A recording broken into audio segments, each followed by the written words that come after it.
Баршаңызға қайырлы күн, арнама қош келдіңіздер.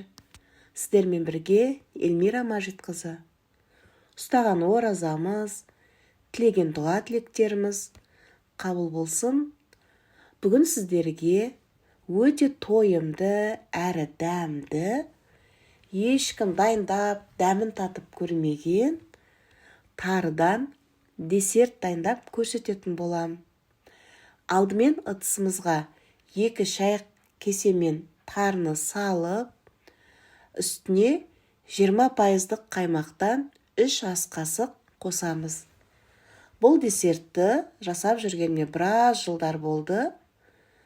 Енді үстіне қойытылған сүттен, сгущенкадан 2 ас қасық қосып, әбден 1 келкі болғанға дейін араластырамыз.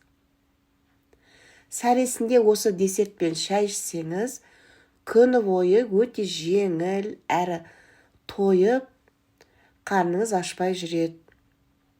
Міне барлығын 1 келкі етіп, әбден араластырып, болғаннан кейін қақпағын жауып, мұздатқышқа біраз уақыт қойсаңыз болады. Мен 8-9 сағаттай қойдым. Тарысы жібіп, бойына сіңіп, өте дәмді. Міне осындай десерт шығады, ас болсын.